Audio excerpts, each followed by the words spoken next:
Sir मैं एक ही बात कहना चाहूँगा शिक्षा मंत्री जी से कि आपने हम लोगों को आश्वासन पे आश्वासन और शीघ्र जल्दी आपका कब समाप्त होगा ये तो कहने की बात नहीं। हमें लगता है ये शिक्षा को चुनावी मुद्दा बना के रखे हैं। इस पर मैं एक चीज़ कहना चाहूँगा, एक हम गीत जोड़ के रखे हैं। ये हमने सोच रखा था अप्रैल में नोटिफिकेशन आ ही जाएगी, ये हमने सोच रखा था अप्रैल में नोटिफिकेशन आ ही जाएगी। हमारे शिक्षा मंत्री ने अपना बात बदल डाला, हमारे शिक्षा मंत्री ने ये अपना बात बदल डाला कि हम तो सारे शिक्षक अभ्यर्थी हो गए बेहोश। ये गलती कर बैठा है, गलती कर बैठा है, ये शिक्षा मंत्री गलती कर बैठा है, गलती कर बैठा है ये। धन्यवाद, हम इतना ही कहना चाहेंगे और हम आपके दर्शकों से ये कहना चाहेंगे कि इसे ज़्यादा से ज़्यादा शेयर कीजिए और आप लोग जो आंदोलन से वंचित हो रहे हैं ये बहुत बड़े गलती कर रहे हैं। हमारे भाइयों का सपोर्ट कीजिए। ये हम आप सबकी लड़ाई है, पूरे बिहार की लड़ाई है। ये सिर्फ शिक्षक और अभ्यर्थी की लड़ाई नहीं है, पूरे बिहार की लड़ाई है। उनके लिए यही कहना चाहेंगे कि भाइयों आप जो घर पे बैठे हुए हैं ना, ये आप बैठे नहीं है, ये आप अपने देश को गुलाम कर रहे हैं, गुलाम। आप इस शिक्षा व्यवस्था को खराब करके, इस बिहार के शिक्षा व्यवस्था इतना खराब हो चुका है, हम शिक्षक अभ्यर्थी तो मर ही रहे हैं, लेकिन आपके शिक्षा, आपके बच्चे का भविष्य खराब हो रहा है। और शिक्षक अभ्यर्थी जो बैठे हुए हैं वे सब आप आंदोलन में आइए, भाग लीजिए और सफल बनाइए आंदोलन को। और सरकार को हर हालत में 7वां चरण निकालना होगा और शिक्षा को सुधारना होगा। अगर हम 7वें चरण के शिक्षक अभ्यर्थी अगर हम लोग शिक्षक बन जाते हैं तो बिहार की शिक्षा व्यवस्था को पूरे सुधारने का भी प्रयास करेंगे, गुणवत्तापूर्ण शिक्षा का व्यवस्था पूरा कंप्लीट करेंगे। और ये सरकार चाहती नहीं है कि बिहार में गुणवत्तापूर्ण शिक्षा हो, इसलिए ऐसी हालत है।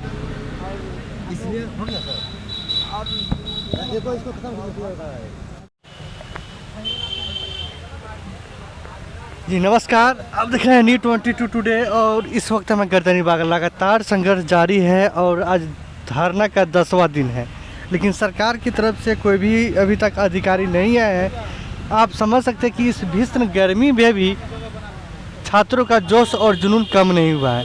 और फिर हम एक बार गर्दनीबाग में आपको हम कवरेज दिखा रहे हैं और आइए इस मसले पर बात करते हैं कि आखिर सरकार चाहती क्या है। कहाँ से आएंगे? जी सर, गुड मॉर्निंग। मैं समस्तीपुर जिला से हैं और मैं विगत 3 वर्षों से सीटेट क्वालिफाई, जनवरी दिसंबर क्वालिफाई स्टूडेंट हैं। और सर मैं माननीय मुख्यमंत्री और माननीय शिक्षा मंत्री जी से यही गुजारिश करना चाहेंगे, आग्रह करना चाहेंगे। कई बार वो बोल चुके हैं, पेपरबाजी भी हुई है, पेपर में हम लोग देखे हैं कि होली के बाद जनवरी के फर्स्ट वीक, दिसंबर के फर्स्ट वीक, इसके बाद मार्च के फर्स्ट वीक, अप्रैल के मध्य में हम लेटर जारी करेंगे। अभी तक सिर्फ आश्वासन ही हम लोगों को मिला है, कोई तरह की और धरातल पे आके शीघ्र जारी करेंगे। शीघ्र का मतलब क्या होता है? जी मैं वही कहना चाहूँगा, अति शीघ्र, तुरंत, बहुत जल्द कर रहे हैं। तो वही मैं सर से कहना चाहूँगा कि अति शीघ्र और तुरंत अभी तक ख़त्म नहीं हुई है। यहीं जब आप लोग छात्र जाते हैं, जदयू कार्यालय में जाते हैं तो गेट बंद कर लिया जाता है। वहाँ के एक नेता बोलते हैं कि आप लोग नाटक कर रहे हैं, ड्रामा कर रहे हैं, क्या कहना चाहेंगे? जी सबसे पहले तो आपका बहुत बहुत धन्यवाद, क्योंकि आप लोग लगातार 10 दिनों से हमारे ये सीटेट बीटेट आंदोलन को कवरेज कर रहे हैं, इसके लिए आपको तहे दिल से धन्यवाद।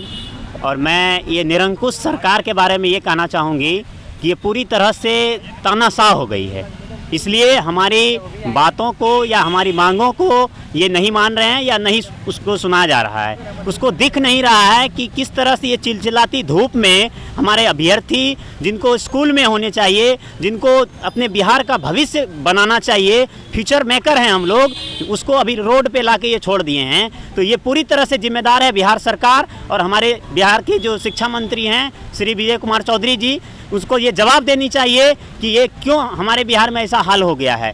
और रही बात ये जदयू की कार्यालय में जो हम लोग गए, हमारे साथ जो दुर्व्यवहार हुआ, इसके लिए पूरी तरह से जिम्मेदार हैं हमारे राज्य के मुखिया श्री नीतीश कुमार, जो इतनी तानाशाह हो गई है, इतनी निरंकुश हो गई है, इतनी अंधी बहरी गूंगी हो गई है, जिसे कुछ नहीं दिख रहा है, सिर्फ अपनी सत्ता का मोह दिख रहा है, अपनी कुर्सी दिख रही है। बस यही कहना चाहेंगे कि आप जितना जल्द से जल्द हो सके हमारी मांगों को पूरी करें, नहीं तो हम लोग अनावरण अनिश्चितकालीन ये धरना प्रदर्शन चलता रहेगा।